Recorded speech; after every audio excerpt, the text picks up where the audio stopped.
Jason, thank you so much for being here with me today and being here to talk about your book and just to have a really, I'm excited to have this conversation with you because this is not one that we've had before here. And I think that discussing gender and education can seem like a really broad topic. So I'm really, really excited to talk with you about this today. But before we jump into it, I'd love if you, in your own words, could give just a little background about yourself and how you got into this work specifically. That's great, Heather. And a lot of gratitude for being here today and having this conversation. And I've been in education for over 35 years, a teacher, a department chair, an administrator, a head of school, principal. I've gone through really all of it. I had some specific training and was able to do a sabbatical year in cognitive neuroscience down at USC with Mary Helen Immordino Yang, who's one of the top researchers in the country, really, in terms of this topic and education in general. And it's to try to pinpoint one area or one time when this kind of light bulb went off about gender and education. It would be tough. It wouldn't be easy because it's been a long narrative. I will tell you one story, which you probably read in the book, which is about me as an early teacher when I was 28 years old. I see you're already laughing. Right. It was one of these moments where, a young male with a lot of kind of masculinity construction got taken down quite a notch by four graduate students who came to watch me teach inside of my classrooms. And I was in a school with a unique structure with a girls' campus and a boys' campus, very close to each other. So we taught on both campuses, the faculty. I was head of the English department. And I would teach the girls in the morning and then go to the boys in the afternoon to teach. So it was a perfect kind of area for research for these postdocs who are coming to look at gender and education. Sure. And of course, I was quite high on myself at the time as an educator. I thought I was the best thing that had ever happened to the school. And I said, sure, they can come watch me teach. They're going to learn so much about how to do this right, And by the end of this process, when they had come visited me 20 times in each class, they basically said to me, Jason, we'd love to share with you the data if you want to see it. And I was 28 years old at the time. And I said, of course. And I sat down, and it was one of the most grueling 2.5 to 3 hours I'd ever had of kind of professional feedback about what I was doing in these classrooms. And so much of it had to do with the lens that I had regarding gender that I didn't know that I had, right? That I didn't know. It was all implicit within the background of how I functioned. And to just give you an example, I had a girls' class, which I perceived to be highly engaged. And what the research was telling me was that what I had was a class of about 35 to 40% who are highly engaged and about 60% who are being really obedient and passive. And for me, that was some kind of an indication that they were actually engaged. And of course, that's part of this gap of my understanding at the time about the way that women are taught, especially in schools, that obedience is a form of educational value, right? Jumping through the hoops, not asserting themselves.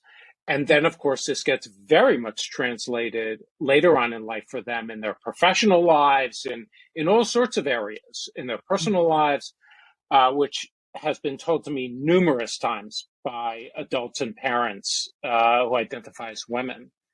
And then, at the boys' side, I found myself being, at times, overly assertive, overly aggressive, not necessarily really getting to know the boys, misinterpreting their misbehavior. and also constructing for them a very, very negative connotation about what does it mean to be a man, right, in this environment. Because with them, I was being a lot more aggressive. I was being a lot more assertive with them. And what the lessons really told me was that I needed to spend more time getting to know these kids and figuring out ways to get them involved, which went above and beyond the gender question. By becoming more aware of this, what I understood was the way we're going to make kids more successful in school is by really getting to know them much better. And that also means eliminating some of our own biases that we happen to have when we walk into classrooms. And then I was off and running. I was on this long journey to discover more and more about this.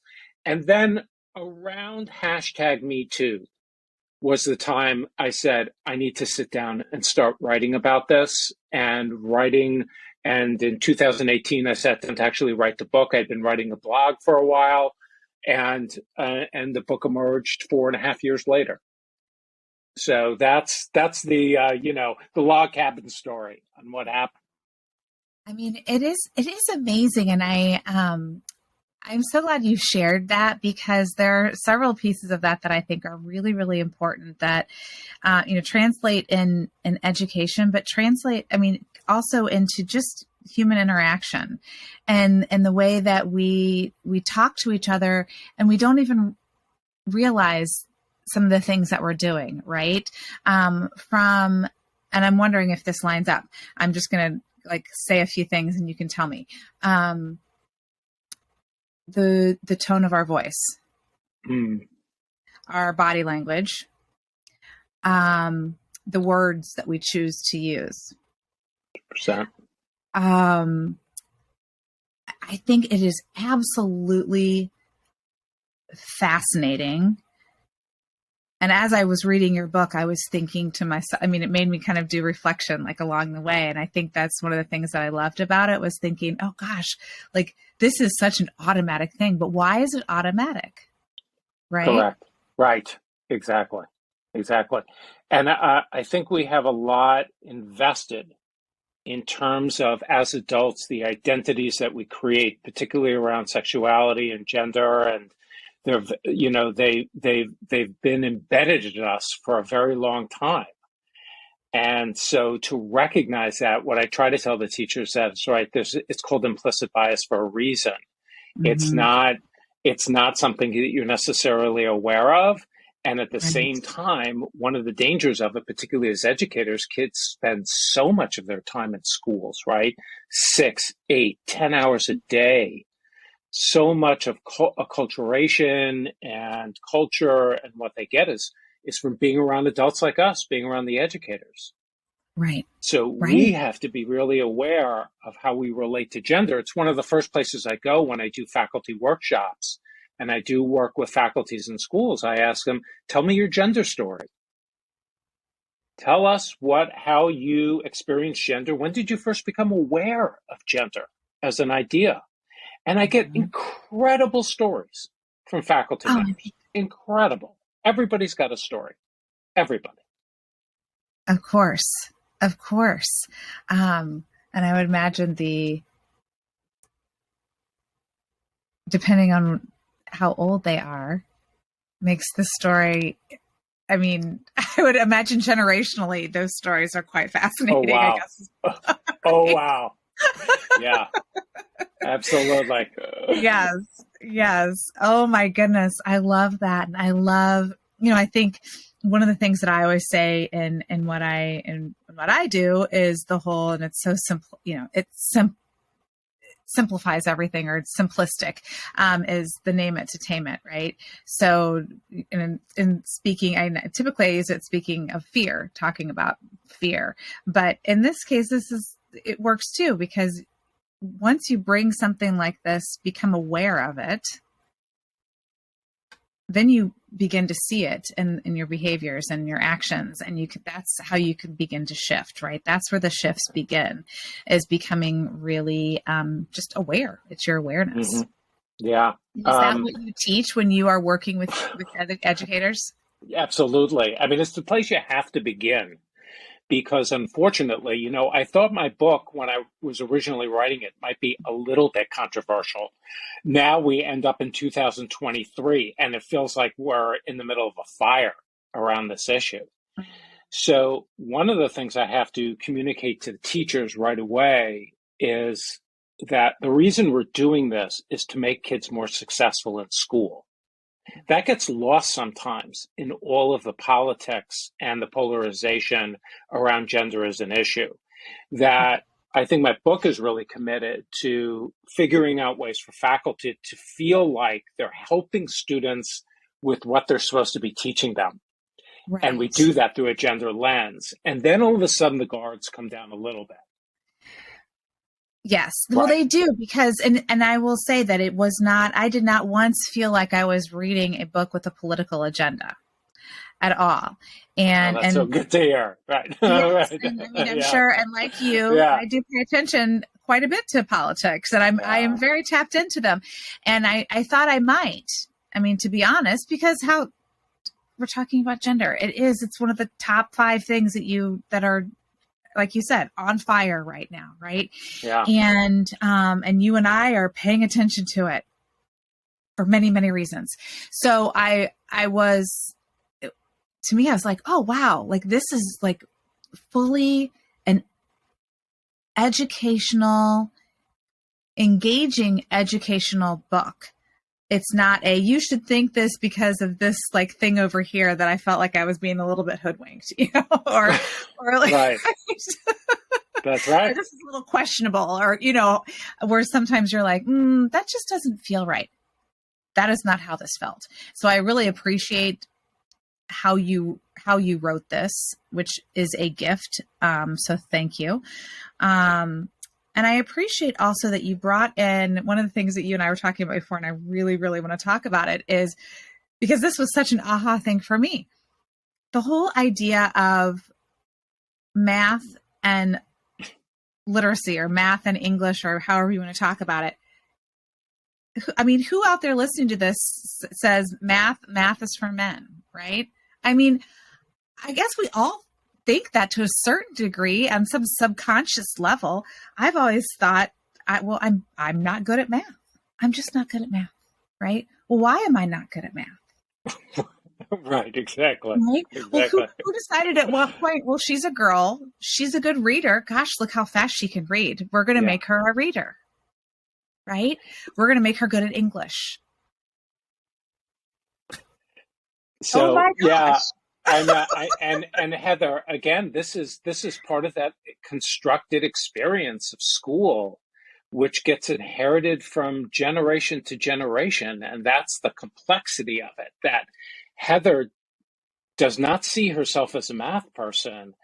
And there's no reason for Heather not to see herself as a math person. So there's absolutely no biological or genetic evidence at all. None. That it's like one of these great mythologies that we have about men and women. And what I found a lot is that when I'm in schools and I'm speaking to parents and I'm trying to explain to them how the translation of what goes on, and when I'm speaking to teachers as well, it's very hard because there's a lot of dissonance there. A lot of parents have ingrained this concept of themselves. So the mothers will immediately defer all sorts of decisions and support and help because they imagine themselves a certain way, and then we continue with the same gender stereotypes.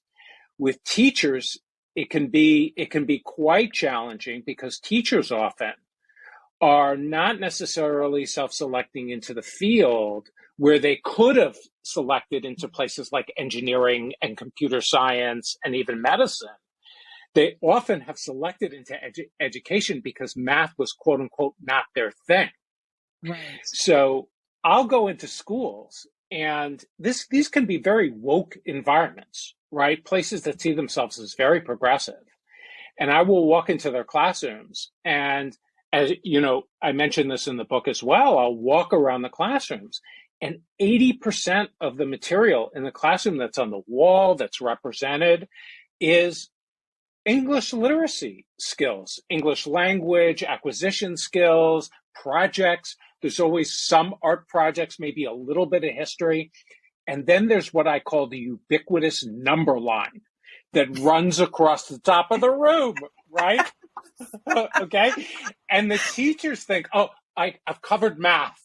I've put math up, right? I've put the number line up. I'll see it in the first grade class. I'll see it in the second grade class. I'll see it in the third grade class. Doesn't matter what year, the number line is up, right?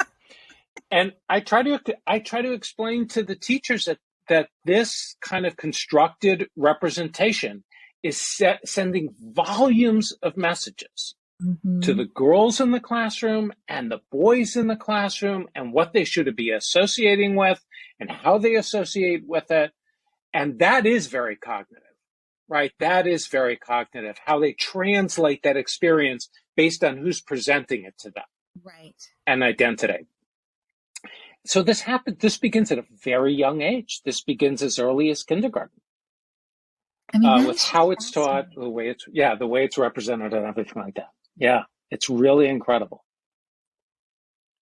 I mean, absolutely fascinating. And, as you were saying that, I'm thinking, well, this is why women in STEM is such a, an extraordinary thing, right? That we're really trying to push. I have my older daughter is in STEM. She's at University of Michigan in engineering. And I've always been amazed by her brain, because I'm like, as a person who has always said, I'm not good at math, right? Like, I literally fit into your like little mold here, because I'm like, I am not good at math. I am good at English and writing and reading. Those are my right. And my daughter is math science. Right. She's also very good at writing too. I mean, she's one of those kids. She's just brilliant. That means like she is that, and I'm always like, yes, like she can do math, and that's cool. But it shouldn't be that way, right? It shouldn't be that way, right? So and it's an ironic thing, because you and me are in the same boat. I had the same experience in school, ironically, right? I had the same experience as a boy, as a young man, feeling like I was not capable in mathematics. And that creates a whole other set of dilemmas for boys in school, where they feel left out of the narrative among other boys in the school. They're questioning identity. They're wondering what this means. It's very stressful and can create a lot of anxiety among young boys when they find themselves in that position. And again, it's kind of one of the things that we look at when we look at the data, which is a little bit shocking, is we've constantly imagined that boys are just doing much better in math than girls are in school.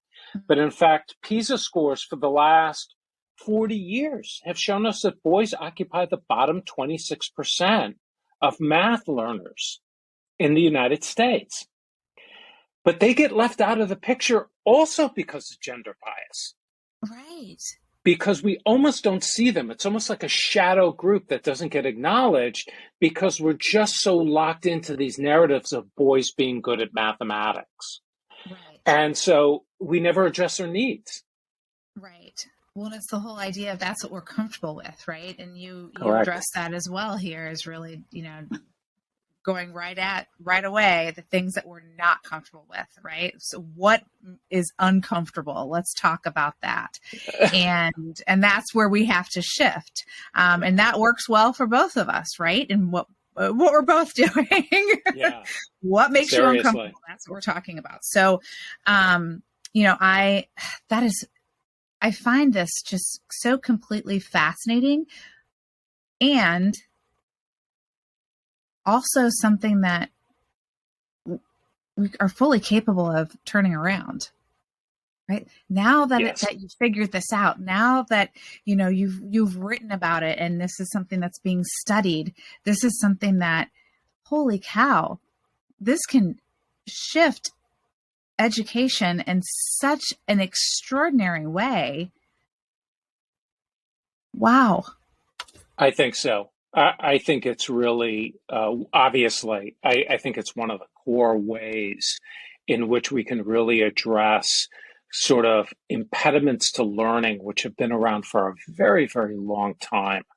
I'm going to go back to your daughter with STEM, for instance. This is a great example. And I get questions about STEM all the time. I'm going to be speaking at the National Science Teachers Conference on women in STEM and girls in STEM and what can we do, right? What's going on? And one of the big things I put out there right away is we don't need pink robots. Okay. That's like, we don't need pink robots and we don't need kids coding about fashion design.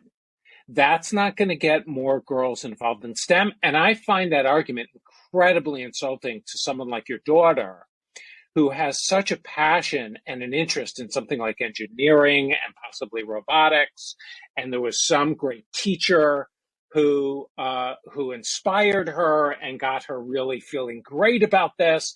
And she just took off, right? She just took off. And the studies have shown us very clearly that when young girls have strong female models who are, successful in the field and can speak to them about their passions in this area, and they have the role models, and these are consistent role models, that they're much more likely to engage in STEM and mathematics and all of these different areas. And we just need to find them and put them in front of the girls. That's right. That's exactly right. Goodness. I mean, what a game changer. What a game changer. I mean, my daughter, despite she had a very strong male science teacher who was incredibly inspirational and science Olympiad and on all of that, and saw in her, and just but the power that a female teacher would have for a young girl would be just wow, absolutely amazing. There's one more thing that I wanted to touch on really quickly before we wrap up. You talked, and I wonder if we can kind of talk about this in a nutshell here. We'll leave this as the carrot for everyone, so you can read more. But I thought this was really interesting because you talked about this with relation to mental health.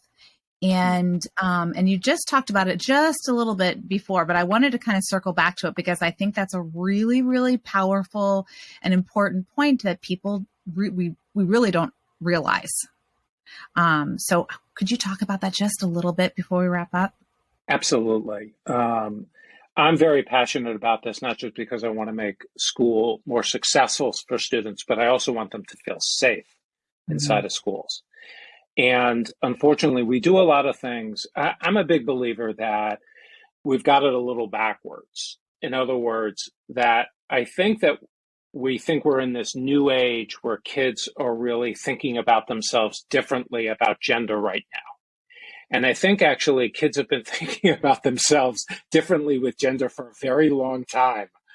And what's happened is that our understandings of the kind of gender experimentation that they're doing at a very young age is we haven't caught up to it, and we haven't been observant of it for a number of reasons. Part of it is that gender blindness, right? We're not seeing what's going on with them. But kids are experimenting with gender all the time, right? And it's the adults, unfortunately, who tend to have the either parents or teachers at times, in terms of how they describe them or how they're working with them, put them into a gender box. And as kids get older and that experimentation starts turning into really what I find to be foundational aspects of who they are from a gender perspective, whether they consider themselves cisgender or whether they see themselves as gay or non-binary or whatever it is, which now we have a language for, which I think is incredibly helpful. I think what happens is that it makes the adults in the building very nervous. And the adults have not really figured out how to navigate this well, mainly because we're also triangulated with families and what families are doing or what children are doing. Sometimes school can be the place where kids come and they, as Brene Brown says, they come in and they, hang up their anxieties like they hang up their backpack, right? Because school's a really safe place for them. Right. And they feel that way. But sometimes school can also be a traumatizing environment, which I talk about in the book. Yeah. And I think it's really our job more than anything else to make kids feel as if they are not going to be put into some kind of gender box. That's one thing. And then really lay the cultural foundations so that whoever walks through our door in any way that they're experimenting feels accepted and loved and cared about, and that there's going to be adults who really embrace them for really who they are. And I think that that's the work that we need to do right now in our schools. It's I don't know what your son's experience was in school, and you probably have a lot of stories about that. But when I speak to kids, I've had 6 kids in 35 years in education. I've had 6 kids who I know of who have transitioned.